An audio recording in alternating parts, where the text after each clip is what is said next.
The Misty Valley had always been a place unlike any other. Its oldest inhabitants used to say that there, among the rugged mountains and verdant fields, the line between the natural and the supernatural was as thin as the mist that covered the area on winter nights. It was on one of those nights that our story began, when fate decided to weave its mysterious threads in a way no one could have predicted. Sarah Thompson, a woman in her early 40s, woke up startled in her small house on the outskirts of the valley. The dream she had just had still pulsed vividly in her mind. A crying baby, 2 majestic horses, and an ancient tombstone with the word redemption carved into the stone. Her long graying hair was damp with sweat, and her hands trembled slightly as she tried to turn on the lamp beside the bed. It wasn't just a dream, she murmured to herself, feeling that familiar uneasiness that always accompanied her when something important was about to happen. Sarah was no ordinary woman. The valley's residents knew her as the guardian of stories, for since her youth, she had a special connection with the mysteries of the place. Wearing a heavy coat over her nightgown, Sarah put on her worn boots and stepped out into the night. The mist was especially dense, enveloping everything in a silvery cloak that seemed to dance under the light of the full moon. The air was charged, with a different energy, as if nature itself was on high alert. Following an impulse she couldn't explain, she took the trail that led to the old cemetery. That place, so feared by some and revered by others, held stories that dated back to the valley's founding. The oldest tombstones told of pioneer families, lost loves, and eternal promises. As she approached, Sarah began to hear a sound that made her heart tighten, the cry of a baby. The sound was real, not a remnant of her dream. Quickening her pace, she passed through the ornate iron gate of the cemetery, its hinges creaking as if announcing her arrival. That's when she saw it. Exactly as in her dream, there was a small bundle on the damp ground near an ancient tombstone. Most surprising, however, were the 2 horses guarding the child. One of them, black as the darkest night, had eyes that seemed to contain all the wisdom of the world. The other, with a golden chestnut coat, emanated an aura of serenity that contrasted with the somber atmosphere of the place. Sarah approached slowly, fearing to startle the animals. To her surprise, they showed no sign of unease. On the contrary, the black horse slightly inclined its head, as if greeting her, while the chestnut took a step to the side, making way for her to reach the baby. When she picked up the child in her arms, Sarah felt a wave of warmth course through her body, dispelling the night's chill. It was a girl, no more than a few months old. Her eyes, when they opened, were a deep green, reminiscent of the ancient trees that populated the valley. "How could anyone abandon you here, little one?" whispered Sarah, wrapping the baby in her own coat. That's when she noticed a small medallion hanging around the child's neck. It was an ancient piece with a symbol she immediately recognized: 2 intertwined trees, the same symbol that appeared on some of the cemetery's oldest tombstones. The horses remained there, their imposing presence contrasting with the delicacy of the moment. Sarah had the distinct impression that they were not mere animals, but guardians designated by forces she didn't fully understand. "You protected her until I arrived, didn't you?" Sarah asked, her soft voice mingling with the night breeze. The black horse whinnied softly, as if answering her question. At that moment, Sarah knew her life would change forever. The valley had always had its own plans for each of its inhabitants, and now she had been chosen to be part of something greater. The baby in her arms wasn't just an abandoned child, it was the beginning of a story that would change not only her life, but the entire Misty Valley. As she prepared to leave, Sarah looked one last time at the tombstone. The word redemption gleamed under the moonlight, as if it were a message from destiny. The horses began to slowly retreat, their silhouettes dissolving into the mist like specters of the night. "Let's go home, little one," Sarah murmured to the baby, who now slept peacefully in her arms. "Something tells me you have a lot to teach us about this valley." And so, under the watchful gaze of the stars and protected by the mysterious mist, Sarah began her journey back home, carrying with her not just a child, but also the beginning of a story that would intertwine past and present, mystery and reality, in a way that only the Misty Valley could weave. Morning arrived in the Misty Valley, bringing with it a fine, persistent rain. Sarah, who hadn't slept since the encounter in the cemetery, watched the baby sleeping in an improvised basket while preparing an herbal tea. Her thoughts were interrupted by firm knocks on the door. "Come in, Jack," she said, recognizing the familiar rhythm of the knocks. The door opened, revealing a tall man in his 50s, wearing a dark green waterproof jacket and muddy boots. Jack Hawkins was the valley's official guardian, responsible for preserving the natural reserve that surrounded the region. "How did you know it was me?" he asked, hanging his wet hat on the coat rack. "The valley tells me many things," Sarah replied with an enigmatic smile, "and today it told me you would come." Jack approached the basket where the baby slept, and his eyebrows rose in surprise. "So the rumors are true.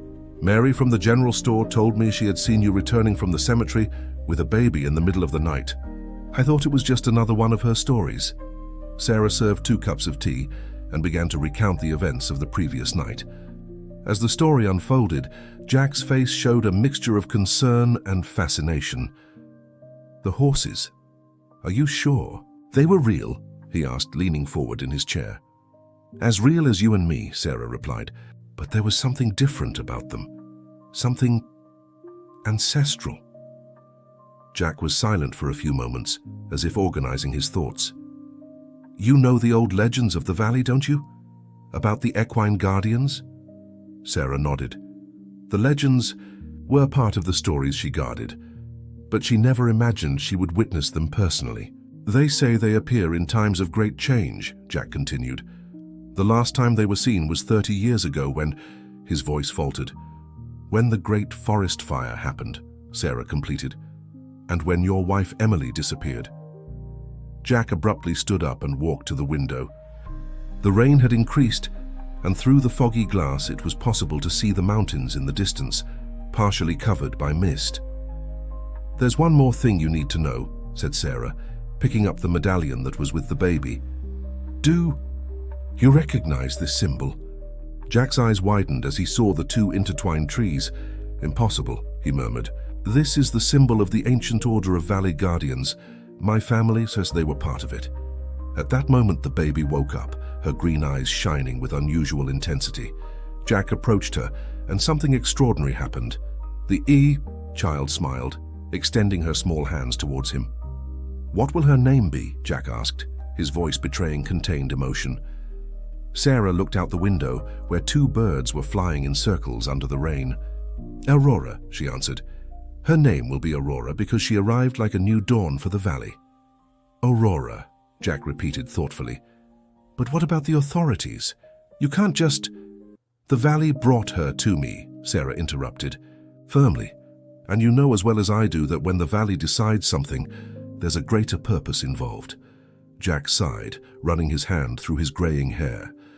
"You're going to need help, and something tells me this is just the beginning of a much bigger story." "I feel that too," Sarah agreed. "In recent months, I've noticed changes in the valley. The river waters are different, some plants are dying without explanation, and the animals are restless." "I've noticed the same," said Jack, his expression becoming serious. "And there are strange people circulating in the region. Just yesterday, I saw a luxury car parked near the entrance to the reserve. When I approached, it sped away." Sarah picked up Aurora in her arms, and the baby immediately grabbed the medallion around her neck. The symbol of the intertwined trees glowed slightly, as if responding to the child's touch. "Jack," said Sarah, her voice low and intense, "I think we need to gather the Council of Elders." The Valley Guardian's eyes widened. The council hadn't been convened in decades, not since the Great Fire. It was an ancient tradition, almost forgotten, that brought together the guardians of the valley's deepest stories and secrets. "Are you sure?" he asked. "This will stir up a lot of still waters." "Some waters need to be stirred," Sarah replied, looking at Aurora. "Besides, I have a feeling that very soon we're going to need all the ancient wisdom we can gather." Outside, the rain began to diminish, and a rainbow formed over the mountains. It was as if the valley itself was responding to Sarah's decision, signaling that new times were coming. And on the horizon, almost imperceptible in the dissipating mist, 2 equine silhouettes observed the small house, silent guardians of a story that was just beginning to unfold. The sun was setting in the misty valley when the first members of the council began to arrive at the ancient stone chapel, a place almost forgotten in time, hidden among centuries-old trees. Sarah waited at the entrance, with Aurora sleeping peacefully in her arms, while Jack lit old oil lanterns that illuminated the path. Mrs. Abigail, the midwife who had brought 3 generations of valley inhabitants into the world, was the first to arrive. Her dark eyes, sharp as an eagle's, immediately fixed on Aurora. "So it's true," she murmured, touching the medallion around the baby's neck. The signs were right. Next came old Mr. Samuel, the valley's storyteller. At 92 years old, he still maintained an impressive memory and knew every legend, every secret whispered on full moon nights. "The ancient trees are restless," he said, leaning on his carved wooden cane. "They know something is changing." The next to appear was Nathan Brooks, the teacher at the valley's only school, a 40-year-old man who dedicated his life to teaching children about the importance of preserving local traditions. With him came Mrs. Rose, the healer who knew every medicinal herb that grew in the region. Lastly came William Anderson, the oldest of the local farmers, whose lands bordered the nature reserve. His face was marked with concern. "My animals are different," he said without preamble. "The cows won't drink from the creek, and the horses, well, they're more agitated than usual." When everyone was gathered inside the chapel, Sarah placed Aurora in a small improvised cradle and took her place in the circle formed by the elders. Jack lit the last candles, and the environment filled with dancing shadows that seemed to tell their own stories on the ancient walls. "How long has it been since we gathered like this?" asked Mr. Samuel, his voice echoing in the silence. 30 years, Jack replied, his voice heavy with memories. "Since the Great Fire." Sarah cleared her throat softly and began to recount the events of the previous night. When she mentioned the guardian horses, a murmur ran through the circle. "The equine guardians," whispered Mrs. Rose. "My grandmother used to tell me about them.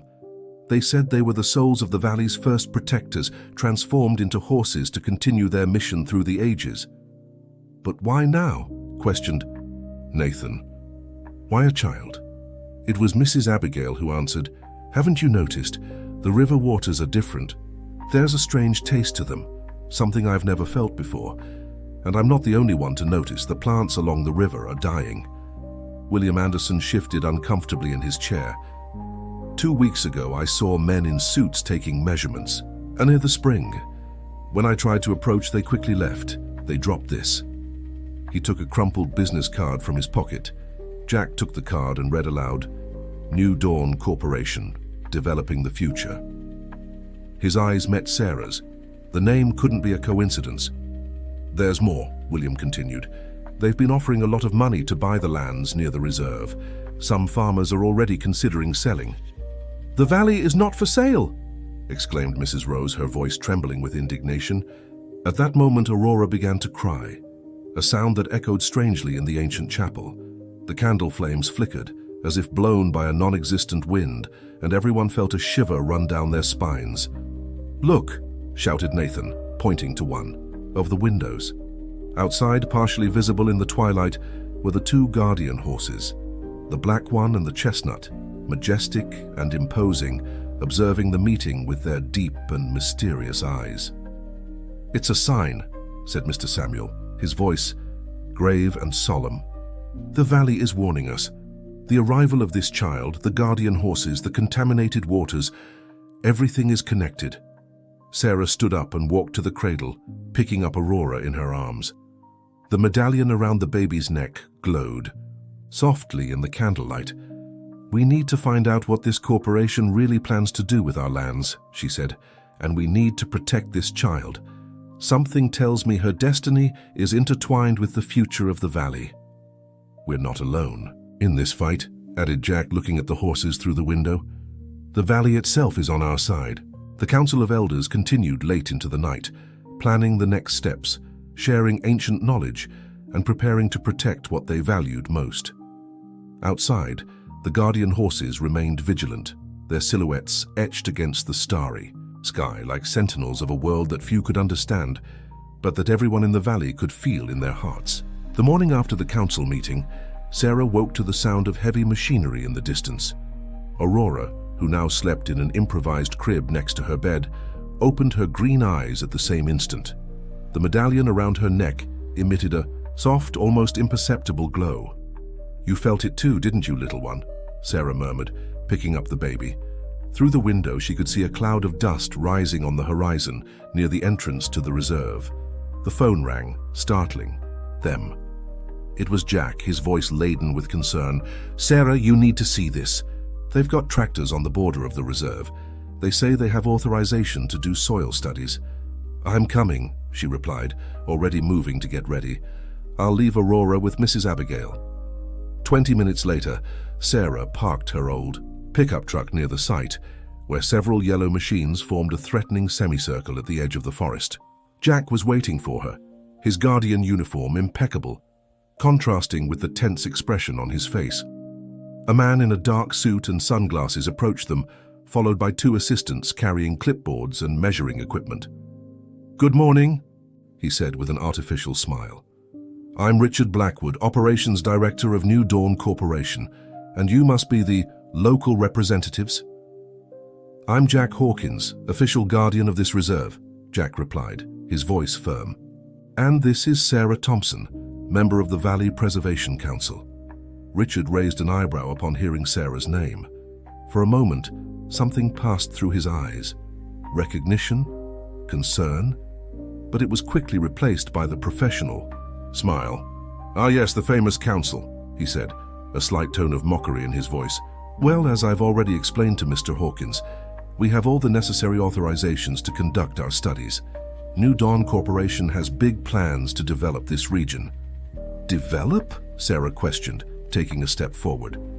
"The valley doesn't need development. It needs preservation."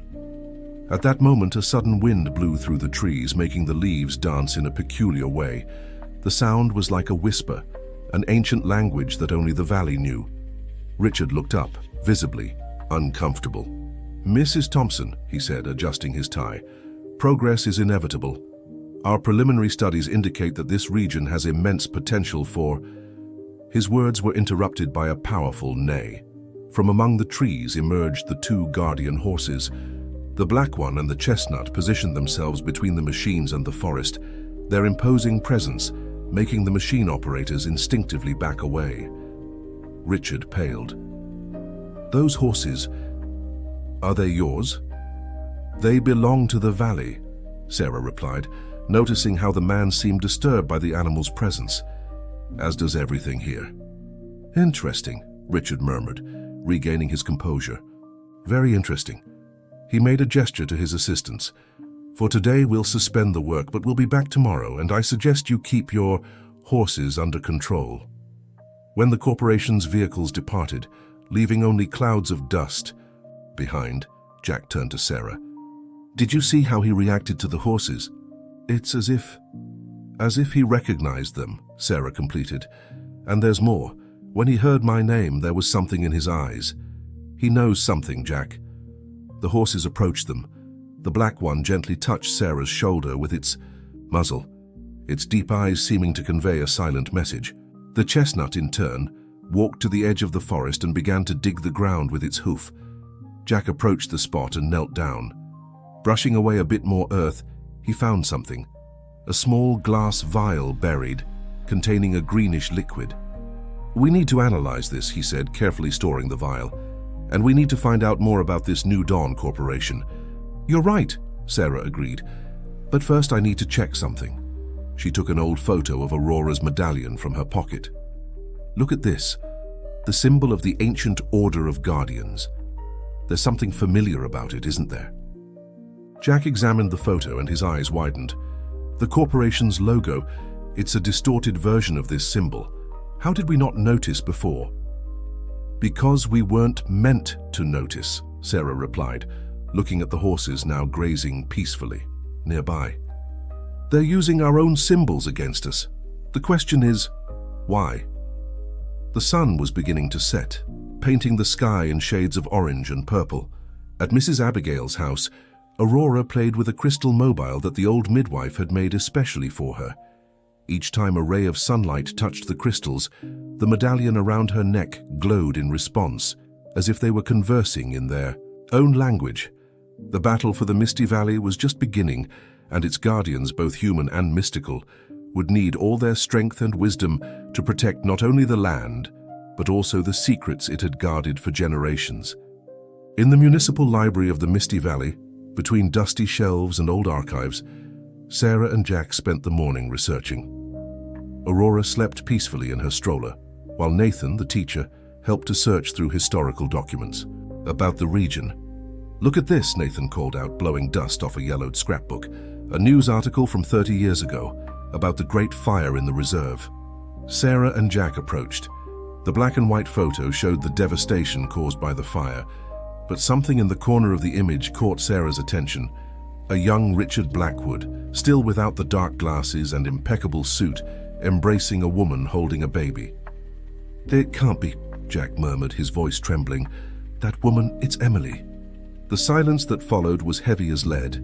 Emily, Jack's wife, who had disappeared at the same time as the fire, smiled in the photo as if guarding a secret. The baby in her arms was wrapped in a blanket with the same symbol of the intertwined trees. "Jack," Sarah said softly, "you never told me exactly how Emily disappeared." The Valley Guardian closed his eyes for a moment, plunging into painful memories.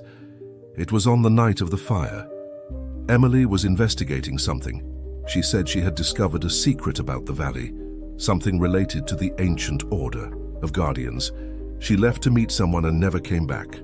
Nathan continued flipping through the album and found more clippings. "Corporation promotes development in the interior," read one headline. The photo showed a group of businessmen, among them a man who closely resembled Richard, probably his father. "History is repeating itself," Sarah said, looking at Aurora, who was beginning to wake up. The medallion around the baby's neck glowed softly as a ray of sunlight entered through the library window. At that moment, Mrs. Rose burst through the door, breathless. "You need to see this. The river waters. They're green." Quickly, the group headed to the river that cut through the valley. Indeed, the crystal-clear waters that had always been the pride of the region now displayed a sickly greenish hue. On the bank, several fish floated lifelessly. "It's the same as the liquid in the vial we found," Jack observed, his expression grim. Sarah knelt by the river's edge, touching the water cautiously. At that instant, Aurora began to cry, her medallion pulsing with a more intense light. As if responding to the baby's cry, the two guardian horses emerged from the forest, their hooves beating rhythmically on the ground. "They're trying to show us something," Sarah said, observing how the black horse fixed its gaze in a specific direction. Following the animal's indication, the group walked to a denser area of the forest. There, partially covered by vegetation, they found an ancient stone construction. At its entrance, the same symbol of the intertwined trees was carved. "The Order's old laboratory," Nathan whispered, his eyes shining with academic excitement. "I thought it was just a legend." Inside the building, they found shelves with old books, dust-covered equipment, and most significantly, a detailed map of the valley marked with specific points. Each mark corresponded to a water spring. "The Order didn't just protect the forest," Sarah said, studying the map. "They protected something in the valley's waters, something that New Dawn Corporation wants badly." "Look," exclaimed Mrs. Rose, pointing to a framed photograph on the wall. In it, a group of people wearing medallions identical to Aurora's posed in front of the laboratory. Among them was Richard Blackwood's mother. Jack picked up the photo with trembling hands. "So that's it. The Blackwood family doesn't want to destroy the valley. They want to recover something they lost, something that the Order of Guardians protected for generations." Aurora, in Sarah's arms, stretched out her small hands towards a specific book on the shelf. When Sarah picked it up, a loose sheet fell, revealing a letter written by Emily. "Dear Jack," the letter began. "If you're reading this, it means I couldn't complete my mission. The Valley guards a secret greater than all of us, something that must never fall into the wrong hands. The child is the key. Protect her with your life." The silence that followed was interrupted only by the distant neighing of the guardian horses. Outside, dark clouds were beginning to form over the misty valley. as if nature itself knew that a much greater storm was coming. Emily knew, Jack murmured, his voice choked. She knew about Aurora, about all of this, 30 years ago. Sarah hugged Aurora more tightly, feeling the weight of the responsibility that fate had placed on her shoulders. The valley had chosen its moment to reveal its secrets, and now it was up to them to discover the truth before New Dawn Corporation could carry out its plans. At Sarah's house, the Council of Elders gathered again, this time with even greater urgency. Emily's letter lay open on the rustic wooden table, its words echoing in everyone's minds. Aurora played on the rug with colorful crystals that Mrs. Abigail had brought, seemingly oblivious to the tension in the room. "There's more in the letter," Jack said, his voice laden with emotion. Emily left specific instructions. He continued, reading. "The waters of the Misty Valley are not ordinary. They carry an ancient energy, a healing power that the first inhabitants discovered centuries ago. The Order of Guardians was formed to protect this precious gift, to ensure that this gift of nature was never exploited out of greed. But some members of the Order wanted to use this power for their own profit, among them the Blackwood family. The Great Fire wasn't accidental. It was a distraction, a smokescreen so they could access the Well of the Ancients, the main source of the water's power. But something went wrong that night, something that changed everything." Jack stopped reading, his hands trembling. Sarah gently took the letter and continued. "The valley has its own consciousness, its own way of protecting itself. The Guardian horses are its most visible manifestation, but there's more, much more. On the night of the fire, the valley reacted. The waters of the Well of the Ancients retreated into the depths of the earth, and they will only return when the right person, the chosen guardian, is ready to protect them." "The child Emily speaks of in the letter," Mrs. Rose interrupted, looking at Aurora. "It can't be—" As if responding to the speculation, the medallion around Aurora's neck began to glow intensely. Outside, the neighing of the guardian horses echoed through the valley. "There's one more thing," said Mr. Samuel, who was examining the book where the letter was found. "Look at this." He showed a page with an ancient drawing, a child wearing the medallion, surrounded by two horses with crystalline waters springing from the earth around her. "It's a prophecy," he explained. "The ancients foresaw that when the sacred waters were in danger, a child marked with the symbol of the Guardians would be born to restore balance." At that moment, Nathan rushed into the house. "You need to see this, the corporation. They're using machines to drill the ground at various points in the valley." Sarah picked up Aurora in her arms, and everyone ran outside. From the top of the hill where her house stood, they could see several New Dawn Corporation teams scattered throughout the valley, with drilling equipment and large trucks. "They're looking for the Well of the Ancients," Jack said, his voice tense. "If they find it, they won't find it," a familiar voice interrupted. Richard Blackwood was standing a few meters away from them, without his usual dark glasses. His eyes revealed a mixture of determination and sadness. "You knew all along, didn't you?" Sarah asked, holding Aurora more tightly. "About Emily, about the valley." "Emily was my sister," Richard revealed, his mask of corporate coldness finally falling. "She chose the valley's side that night, betrayed our family, and now—" He looked at Aurora, his eyes fixed on the medallion. "Now you have our family's last hope of recovering what is rightfully ours." "The valley was never rightfully yours," Sarah replied firmly. "The sacred waters belong to the earth, to nature." The guardian horses appeared beside Sarah, their imposing presence making Richard instinctively step back. The black horse advanced a step, its eyes fixed on the businessman with supernatural intensity. "You don't understand," Richard said, his voice trembling slightly. "Those waters could cure diseases, save lives. My mother is dying, and the only thing that could save her is hidden somewhere in this valley." "There are other ways," Mrs. Abigail said softly, taking a step forward. "The valley has always shared its gifts with those who respect it. Your mother would be welcome here if she came in peace." Aurora, who had been quiet until then, stretched out her small arms towards Richard.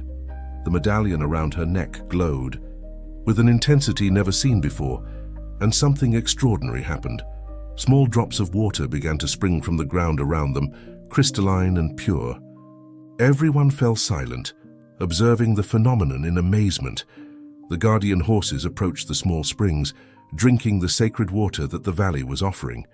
It was as if the earth itself was showing that there was a different path, a path of healing and reconciliation. Richard's face showed a deep internal conflict. 30 years of resentment and corporate ambition fought against the memory of his sister and the undeniable magic he was now witnessing. The following dawn brought a different mist to the valley, softer and more welcoming. On Sarah's porch, Richard held a cup of herbal tea prepared by Mrs. Rose, while he watched Aurora play with the crystals that now magically floated around her, dancing with the light of the rising sun. Emily always said the valley had its own way of teaching, he said, breaking the silence. I spent 30 years thinking she had betrayed us, but now I understand that she was trying to save us from ourselves. Sarah, who was knitting a small coat for Aurora, looked up. The valley has always known when to reveal its secrets. Maybe that's why Aurora arrived just now. The drilling, Richard began, his voice laden with guilt. Some have already reached important aquifers. We can't just stop everything overnight without raising suspicions from the corporation's board of directors. Jack, who had just arrived with a folder of old documents, sat down with them. Then we won't stop, he said, surprising everyone. We'll redirect.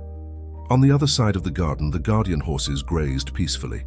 The black one raised its head for a moment, as if paying attention to the conversation, while the chestnut continued its silent vigil. What do you suggest? Richard asked, genuinely interested. New Dawn Corporation was founded with the goal of finding and exploiting the sacred waters, Jack explained, opening the folder. But what if, instead, it became the official guardian of the valley's waters? Not to exploit them, but to protect them. Aurora let out a crystalline laugh, and the crystals around her shone more intensely. The medallion around her neck emitted a soft glow, as if approving the idea.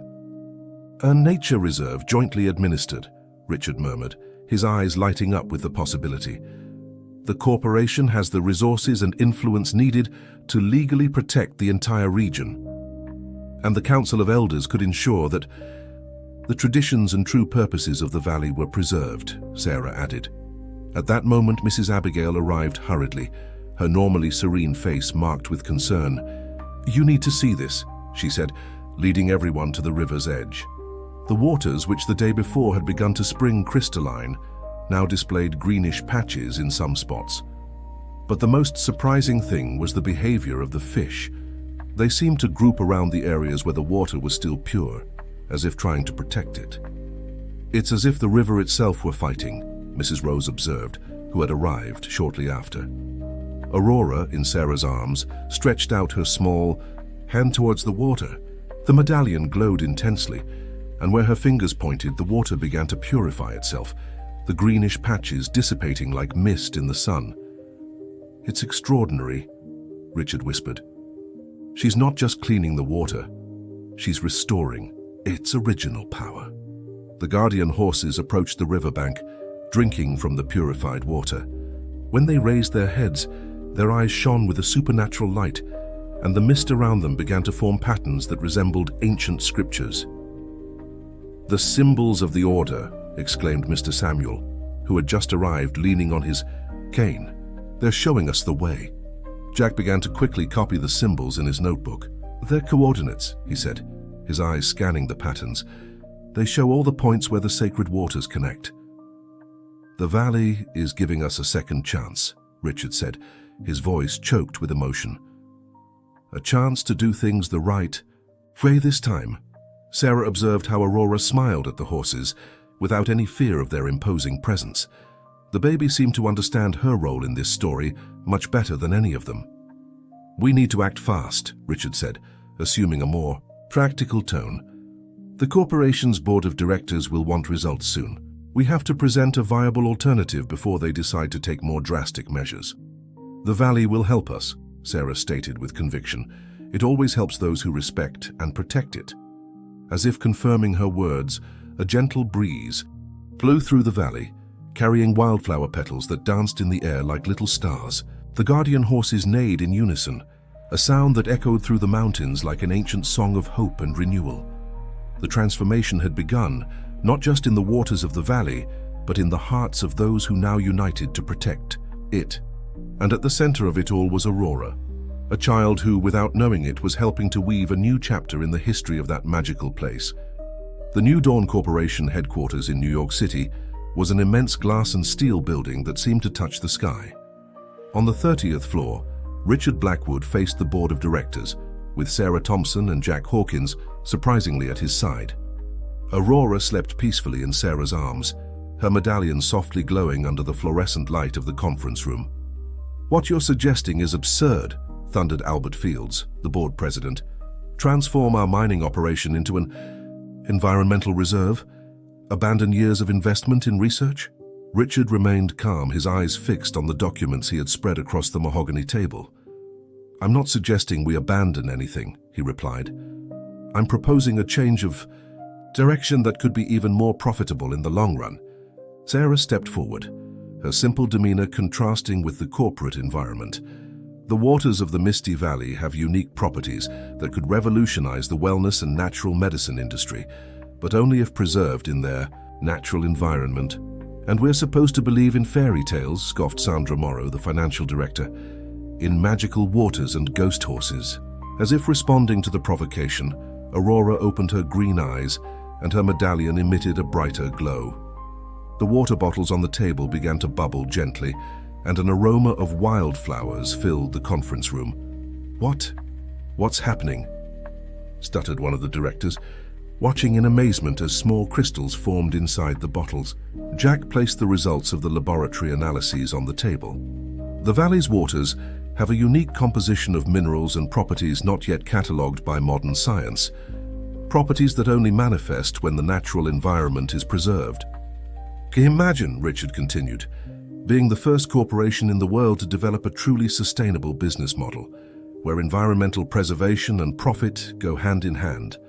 People are increasingly aware and willing to pay for products that respect nature." Sandra Morrow adjusted her glasses, studying the numbers carefully. "The implementation costs will be lower than mining," Richard interrupted, "and the image return for the corporation will be invaluable." At that moment, something extraordinary happened. Through the huge glass windows, two birds landed on the ledge, one black as night and the other with golden plumage. Their eyes had the same supernatural glow as the guardian horses. Aurora laughed, extending her little hands towards the birds. The medallion shone more intensely, and a gentle breeze, impossible in that closed room, made the papers on the table dance. Albert Fields stood up, his face a mask of disbelief. "Is this some kind of trick?" "It's the valley showing its power," Sarah replied serenely. "The same power that can transform New Dawn Corporation into a world leader in environmental preservation and natural medicine." Richard took one last document from his folder. "We already have interested buyers in the concept. Luxury spas, natural, treatment clinics, research centers, they all want to be part of this pioneering project." The board members looked at each other, their expressions oscillating between skepticism and fascination. Sandra Morrow was the first to give in. "The numbers are impressive," she admitted, "and the marketing potential is undeniable." Jack seized the moment to present the reserve project. The valley would be transformed into a model preservation area, with research centers, ecological trails, and natural spas, all supervised by the Council of Elders to ensure that the natural balance is maintained. "And what about your mother, Richard?" asked Albert, his voice softer now. "Wasn't that the original reason for this whole project?" Richard smiled, looking at Aurora. "My mother is already being treated by Mrs. Rose, using the valley's traditional methods. She's recovering faster than any doctor predicted." The birds on the ledge sang in harmony, a sound that seemed to carry echoes of the valley's ancient songs. Aurora clapped her hands, and for a moment, everyone in the room could see a reflection of the misty valley in the glass windows. The majestic mountains, the crystal-clear waters, the guardian horses grazing peacefully. "The valley is showing us the future," Sarah said softly, "a future where progress and preservation go hand in hand." Albert Fields sat heavily in his chair, running his hand through his grey hair. 30 years, he murmured. 30 years, looking for a way to exploit the valley when the true wealth was in preserving it. The board still spent hours discussing details, numbers, and implementations, but the decision had already been made. The Misty Valley would be preserved and New Dawn Corporation would be reborn with a new purpose. When they finally left the building, the sun was setting on the New York horizon, painting the skyscrapers with shades of gold and pink. The two birds flew in circles over their heads before disappearing in the direction of the valley. "Emily, thou art be proud," Richard said softly, looking at Aurora, who was now playing with her medallion. "She is," Sarah replied, smiling. "The valley tells us so. 3 months passed since the meeting in New York. The Misty Valley was in full transformation, but not in the way many feared. Where there were once marks of excavations, medicinal herb gardens now grew. The old equipment sheds were converted into crystal greenhouses, where rare plants from the valley were studied and preserved. On a particularly special morning, Sarah watched Aurora take her first steps in her house's garden. With each hesitant step of the little one, flowers sprouted from the ground, opening their petals as if greeting their guardian. The medallion around her neck sparkled in the dawn light, creating small rainbows that danced in the mist. "She's getting stronger every day," commented Mrs. Abigail, who had arrived for her daily visit. "And the valley responds to her in a way I've never seen before." It was true. Since New Dawn Corporation had changed its focus to preservation, extraordinary changes began to happen. The river waters, once threatened, now ran more crystal clear than ever. Plant species that hadn't been seen in decades began to flourish again, and forest animals were getting closer to inhabited areas, as if they knew they were safe. "Mrs. Blackwood is here," announced Jack, arriving with an elderly lady in a wheelchair. Richard's mother, after starting treatment with the valley's herbs and sacred waters, showed remarkable improvement. "The waters, they sing," said Mrs. Blackwood, her eyes shining with renewed lucidity. "I can hear them every night, telling the valley's ancient stories." Aurora walked determinedly to her, her small hands touching the lady's knees. The medallion shone intensely, and for a moment, everyone could see a golden aura enveloping the two. Mrs. Blackwood smiled, tears of joy running down her wrinkled face. Richard, who was observing the scene from the porch, couldn't contain his emotion. If we had understood before." "The valley chooses its own time," Sarah replied softly, "and now is the time for healing and renewal." As if responding to her words, the guardian horses emerged from the morning mist. The black one approached Aurora, lowering its majestic head so the little one could touch its muzzle. The chestnut remained close to Mrs. Blackwood, its wise eyes fixed on the lady. "The research center is almost ready," Jack commented, changing the subject. "Scientists from all over the world are interested in studying the unique properties of the valley's waters and plants. As long as they respect the traditions," Mrs. Rose reminded, arriving carrying a basket of fresh herbs. "The Council of Elders has already established guidelines for all research." The sound of traditional music began to echo through the valley.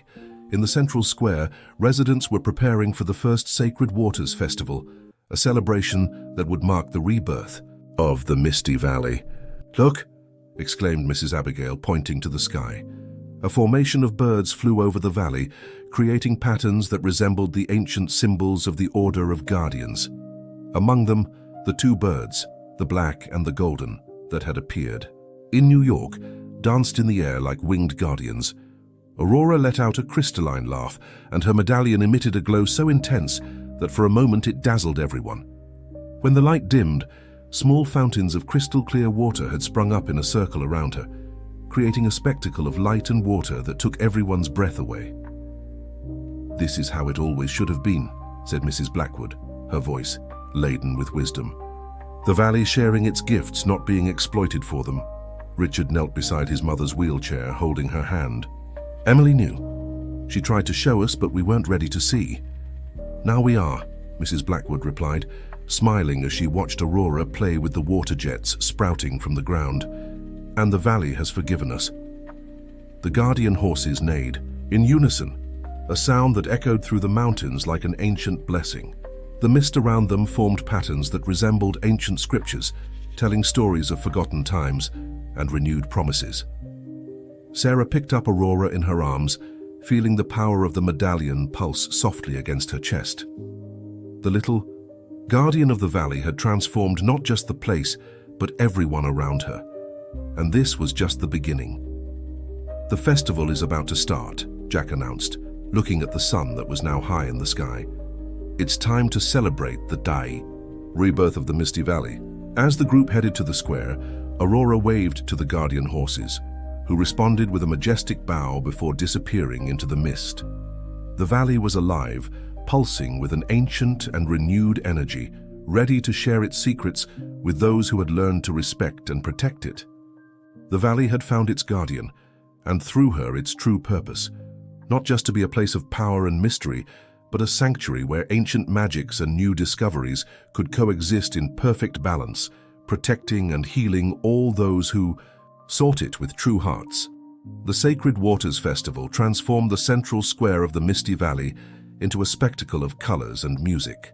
Colorful banners danced in the wind, while paper lanterns swayed gently between the trees. The aroma of herbs and wildflowers filled the air, mingling with the mist that, even during the day, never completely abandoned the valley. Aurora, wearing a little white dress embroidered with the symbol of the intertwined trees, sat on a small throne of flowers, specially prepared by Mrs. Abigail for the occasion. Her medallion now glowed constantly, as if in perfect tune with the energy of the place. "It's time," announced Mr. Samuel, leaning on his carved cane. As the guardian of the ancient stories, he would be the first to speak at the celebration. The square was packed. Besides the valley residents, there were visitors from all over.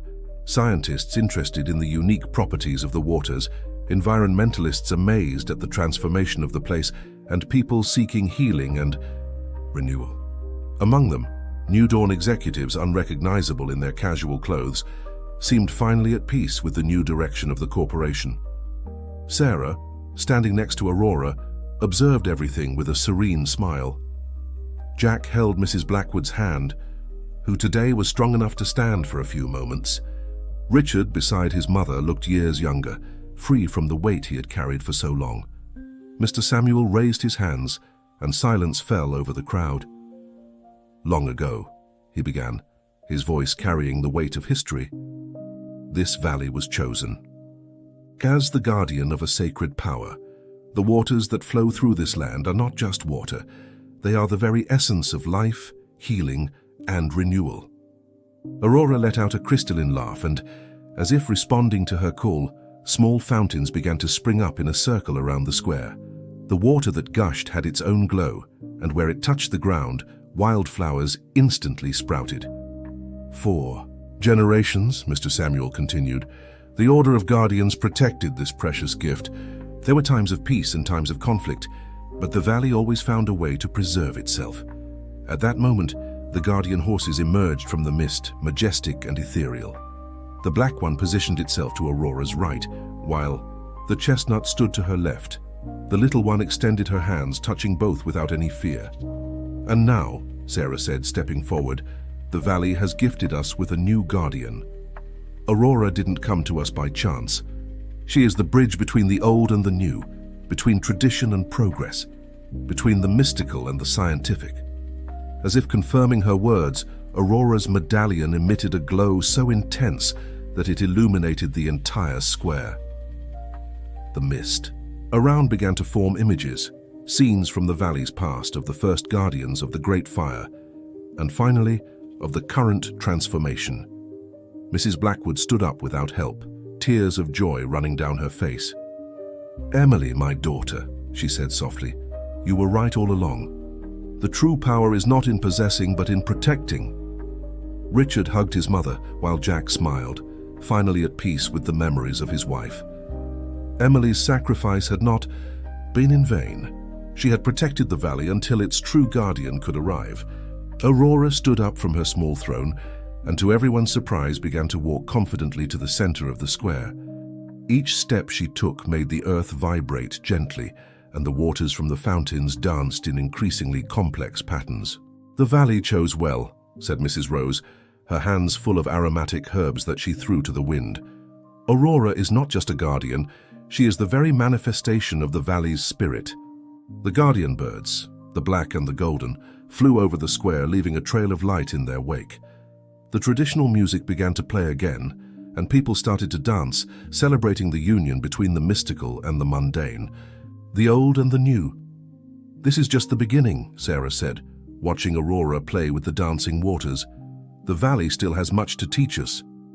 "And we have much to learn," added Richard, who now understood that his search for power and healing had always been in the wrong place. As the day progressed, the Sacred Waters Festival continued. Stories were shared, ancient songs were sung, and the waters of the valley continued to dance, celebrating their own liberation. The guardian horses remained until nightfall, their presence a constant reminder of the ancient magic that still lived in the misty valley. Aurora, the little guardian who united past and present, observed everything with her wise green eyes, her medallion pulsing to the rhythm of the valley itself.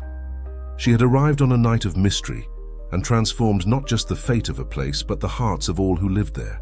And so, under the starry sky of the misty valley, as the lanterns glowed softly and the sacred waters continued their eternal dance, a new era began. An era of harmony between progress and preservation, between science and magic, between the world of men and the ancient mysteries that had always inhabited this special place. The valley had found its guardian, and through her, its true purpose, not just to be a place of power and mystery, but a sanctuary where ancient magics and new discoveries could coexist in perfect balance, protecting and healing all those who sought it with true hearts.